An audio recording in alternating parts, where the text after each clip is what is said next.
ہم خداوند کے مقدس پاک کلام میں سے پڑھیں گے لوکا کی معرفت لکھی گئی یسوع مسیح کی انجیل اور اس کا 22واں باب اور اس کی 7ویں آیت سے.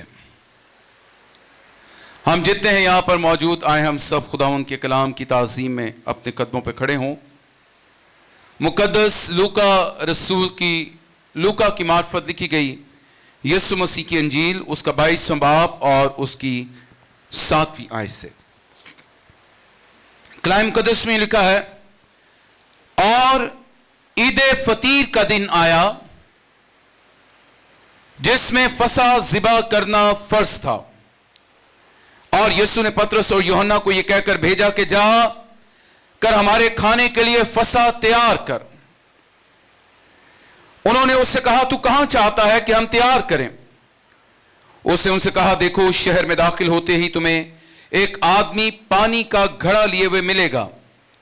جس گھر میں وہ جائے اس کے پیچھے چلے جانا اور گھر کے مالک سے کہنا کہ استاد تجھ سے کہتا ہے وہ مہمان خانہ کہاں ہے جس میں میں اپنے شاگردوں کے ساتھ فصح کھاؤں. وہ تمہیں ایک بڑا بالا خانہ آراستہ کیا ہوا دکھائے گا, وہیں تیاری کرنا. انہوں نے جا کر جیسا اس نے ان سے کہا تھا ویسا ہی پایا اور فصح تیار کیا. جب وقت ہو گیا تو وہ کھانا کھانے بیٹھا اور رسول اس کے ساتھ بیٹھے. اس نے ان سے کہا مجھے بڑی آرزو تھی کہ دکھ سہنے سے پہلے یہ فصح تمہارے ساتھ کھاؤں, کیونکہ میں تم سے کہتا ہوں کہ اسے کبھی نہ کھاؤں گا جب تک وہ خدا کی بادشاہی میں پورا نہ ہو. پھر اس نے پیالہ لے کر شکر کیا اور کہا کہ اس کو لے کر آپس میں بانٹ لو, کیونکہ میں تم سے کہتا ہوں کہ انگور کا شیرہ اب سے کبھی نہ پیوں گا جب تک خدا کی بادشاہی نہ آئے. پھر اس نے روٹی لی اور شکر کر کے توڑی اور یہ کہہ کر ان کو دی کہ یہ میرا بدن ہے جو تمہارے واسطے دیا جاتا ہے, میری یادگاری کے لیے یہی کیا کرو. اور اسی طرح کھانے کے بعد پیالہ یہ کہہ کر دیا کہ یہ پیالہ میرے اس خون میں نیا عہد ہے جو تمہارے واسطے بہایا جاتا ہے. مگر دیکھو میرے پکڑوانے والے کا ہاتھ میرے ساتھ میز پر ہے, کیونکہ ابن آدم تو جیسا اس کے واسطے مقرر ہے جاتا ہی ہے, مگر اس شخص پر افسوس ہے جس کے وسیلہ سے وہ پکڑوایا جاتا ہے.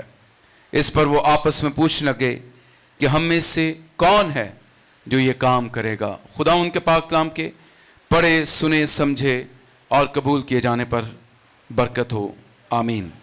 تشریف رکھیے. میرے عزیزو,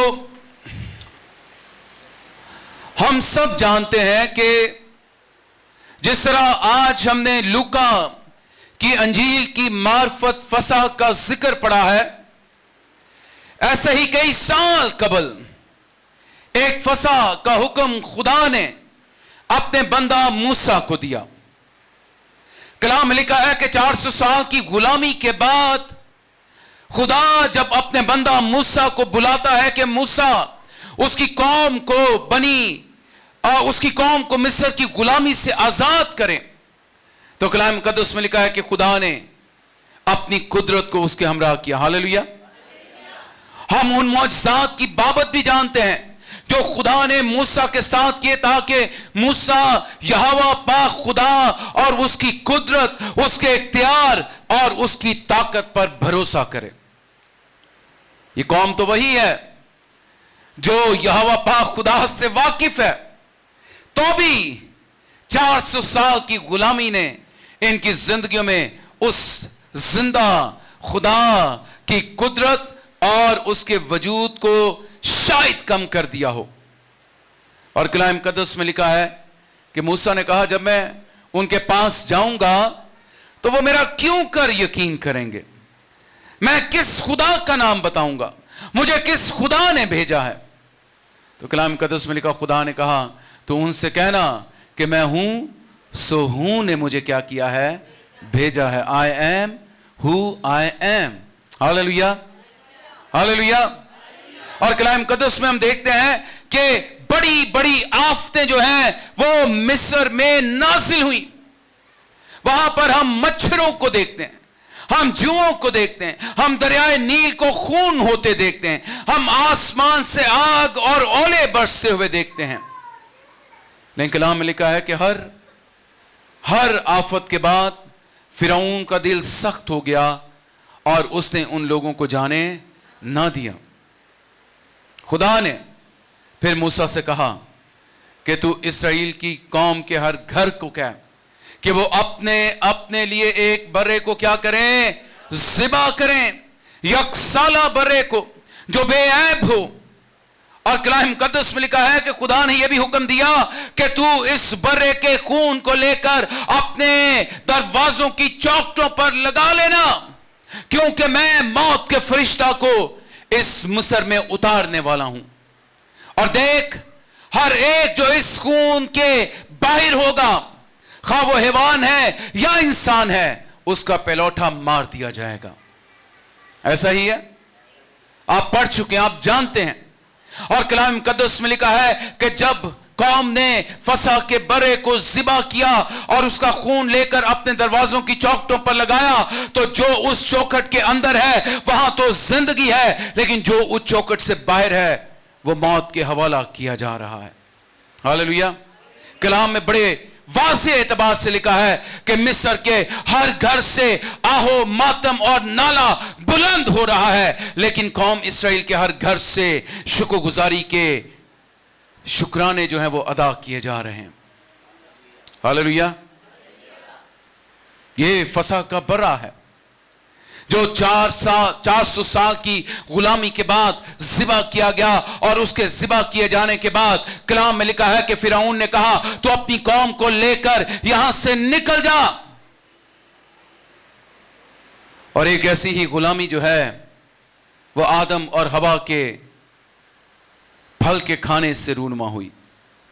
کلام مقدس میں لکھا ہے کہ جب آدم اور حوا نے باغ عدن میں اس درخت کے پھل کو کھایا تو کلام کے مطابق ان کی روحانی موت واقع ہوئی. بیٹے کلام سنیں, یہ بچے سدا آپ کے پاس رہتے ہیں, تو ان کی روحانی موت کیا ہو گئی, واقع ہوئی. وہ روحانی اعتبار سے خدا سے جدا ہو گئے. اور کلام مقدس میں لکھا ہے کہ جب ہم پرانے عہد نامہ اور نئے عہد نامہ کی تاریخ کو پڑھتے ہیں تو کلام مقدس میں لکھا ہے کہ 400 برس تک خدا خاموشی اختیار کرتا ہے. 400 برس تک خدا کسی کے بھی وسیلہ سے قوم کے ساتھ کلام نہیں کرتا.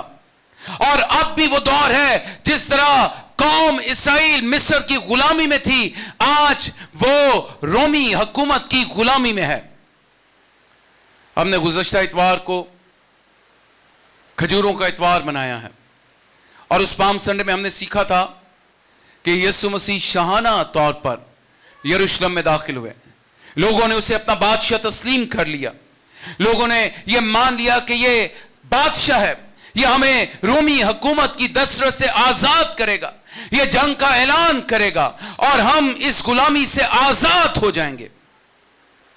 لیکن خداوند یسوع مسیح اس غلامی سے انہیں آزاد کرنے نہیں آئے جو غلامی ہمیں انسانی حکومت کے وسیلہ سے نظر آتی ہے, بلکہ خدا تو اس غلامی سے انہیں آزاد کرنے کے لیے اپنے بیٹے ہمارے خداوند یسوع مسیح کو بھیجتا ہے, جس غلامی کا آغاز باغ عدن سے شروع ہوا ہے, اور وہ گناہ کی غلامی ہے. اور کلام مقدس میں لکھا ہے کہ اس فسح پر جانور نہیں بلکہ خدا کا بیٹا یسوع مسیح ذبح کیا جانے والا ہے. Hallelujah, hallelujah. اس نے اپنے شاگردوں کو لیا اور انہوں نے کہا کہ جاؤ اور جا کر سامنے کے گاؤں میں میرے لیے کیا کرو, فسح تیار کرو. انہوں نے پوچھا کہاں؟ اس نے کہا تمہیں ایک شخص پانی کا گھڑا اٹھائے ہوئے ملے گا, تم اس کے پیچھے جانا اور جہاں وہ داخل ہو اس کے مالک کو کہنا کہ وہ بالا خانہ کہاں ہے. ہاللویا. وہ ایک آراستہ بالا خانہ تمہیں دکھائے گا, وہ برا جو اگلے دن ذبح کیا جانے والا ہے, وہ برا جو ازل سے ذبح کیا ہوا ہے, جس کی قربانی کے لیے کلام مقدس میں لکھا ہے جب اسحاق کو اس کا باپ ابراہیم قربان کرنے لگا تو خدا نے کہا اے ابراہیم اپنے ہاتھ کو روک لے, کیونکہ میں نے تیرا ایمان کیا کیا ہے, دیکھ لیا ہے. دیکھ, اس کی جگہ ایک اور برا ہے جس کے سینگ جھاڑیوں میں پھنسے ہوئے, تو اسے لے اور اسحاق کی جگہ اسے کیا کر دے, قربان کر دے. اور کلام مقدس میں لکھا ہے کہ ابراہیم نے اس وقت کہا یہوہ کیا ہے, یری ہے جو اپنے پہاڑ پر کیا کرے گا, مہیا کرے گا. ہاللیلویا. اور اس مہیا کیے جانے کا وقت جو ہے وہ خداوند یسوع مسیح میں پورا کیا جاتا ہے. ہاللیلویا. اور کلام مقدس میں لکھا ہے جب وہ کھانا کھانے بیٹھے تو اس نے کیا کیا, اس نے ان کے پاؤں دھوئے اور اس نے ایک اعلیٰ محبت کی مثال قائم کی. اس نے استاد ہو کر اپنے شاگردوں کے پاؤں دھوئے. ہم کلام مقدس میں دیکھتے ہیں کہ خداوند یسوع مسیح کے اس عمل میں ہمیں وہ اعلیٰ ترین محبت اور قربانی کی مثال نظر آتی ہے جس کی گواہی خدا کا کلام ہمیں دیتا ہے. اور کلام مقدس میں لکھا ہے کہ خداوند یسوع مسیح نے ان کے پاؤں دھوئے. پطرس نے ان سے کہا تو میرے پاؤں کبھی نہ دھو پائے گا. اور جب خداوند یسوع مسیح نے پطرس پر بیان کیا تو اس نے کہا اب پاؤں ہی نہیں بلکہ تو مجھے پورا ہی کیا کر دے, دھو دے. ہاللیلویا. ہاللیلویا. یسوع مسیح نے کہا, روٹی لی اور توڑی اور برکت دی اور کہا لو کھاؤ, یہ میرا کیا ہے جو تمہارے واسطے. اس کے بعد اس نے پیالہ بھی لیا اور شکر کر کے ان کو دیا اور اس نے کہا یہ میرے خون میں نیا عہد ہے جو تمہارے اور بہتوں کے گناہوں کی معافی کے واسطے کیا کیا جاتا ہے, بہایا جاتا ہے. جب کبھی پیو میری یادگاری میں ایسا ہی کیا کرو. ایک وہ آدم اور حوا ہے جنہوں نے اس درخت سے کھایا اور ان کے کھانے کے وسیلہ سے انسان کی زندگی میں موت داخل ہو گئی, انسان کی جبلت تبدیل ہو گئی. وہ راست باز کی حیثیت کو چھوڑ کر غیر ایماندار اور ناراض ٹھہرا. اور کلام کہتا ہے کہ جو بیٹے میں سے کھاتا ہے, ہاللیلویا, کس میں سے کھاتا ہے, جو بیٹے میں سے کھاتا ہے. اس نے کہا جو میرے بدن میں سے کھائے گا وہ کبھی نہ مرے گا, جو میرے خون میں سے پیے گا وہ کبھی نہ مرے گا, کیونکہ بیٹا ہمیشہ کی زندگی دینے آیا ہے. ہاللیلویا. ہاللیلویا. اگر آپ باغ عدن کے درختوں کو دیکھیں تو کلام مقدس میں لکھا ہے وہاں ایک حیات کا درخت موجود ہے, اور وہ حیات کا درخت کوئی اور نہیں بلکہ خداوند یسوع مسیح کہتا ہے کہ انگور کا حقیقی درخت میں ہوں اور تم میری ڈالیاں ہو. جو ڈالی مجھ میں قائم رہتی ہے وہ بہت سا پھل لاتی. آج شام ہم مسیح کے اس فصح کی عید کو, اس یاد کو منا رہے ہیں جسے ہم ہر مہینے میں پہلے اور تیسرے اتوار کو سیلیبریٹ کرتے ہیں. اس حکم کو اگر آپ نے یہ سن رکھا ہے تو اس ہولی تھرسڈے کو, اس پاک جمعرات کو مانڈی تھرسڈے بھی کہا جاتا ہے. اور مانڈی کا مطلب ہے, یہ لاطینی زبان کا لفظ ہے جو مینڈیٹم سے نکلا ہے, اور مینڈیٹم کا مطلب ہے آرڈر, کمانڈ, حکم. اور یسوع مسیح نے اس آخری فصح کو دیتے ہوئے اپنے شاگردوں کو حکم دیا کہ تم جب کبھی کھاؤ تو ایسے ہی کرو, جب کبھی پیو تو ایسے ہی پیو. آج ہم اس عشاء ربانی یا اس ہولی کمیونین کو بہت کیجول لیتے ہیں. ہم اس ہولی کمیونین کو بہت ہی غیر اہم بھی لے لیتے ہیں, ہم اس کو ایک رسم سمجھتے ہیں. لیکن کلام ہمیں سکھاتا ہے کہ یہ ایک رسم نہیں بلکہ یہ خداوند یسوع مسیح کی طرف سے حکم ہے, اور یہ حکم ہمارے لیے ماننا اتنا ہی ضروری ہے جتنا کہ ہم دوسرے حکموں کو اہمیت دیتے ہیں. میرے عزیزو, کلام ہمیں یہ سکھاتا ہے کہ ہمیں اس بڑے حکم کو پورا کرنا ہے جو اس نے اپنے بدن اور اپنے خون کی روحانی خوراک کے حوالے سے ہمیں دیا ہے, تاکہ ہم اس کے بدن میں سے کھائیں اور اس کے خون میں سے پئیں اور ہم اس کے ہم شکل ٹھہریں, ہم بیٹے کی صورت پر ڈھلتے چلے جائیں, ہم گھٹیں اور بیٹا ہم میں بڑھے, ہم چھپیں اور مسیح ہم میں نظر آئے, تاکہ خدا مجھے میرے نام سے نہیں بلکہ اپنے بیٹے ہمارے خداوند یسوع مسیح کے نام سے جانے. ہاللیلویا.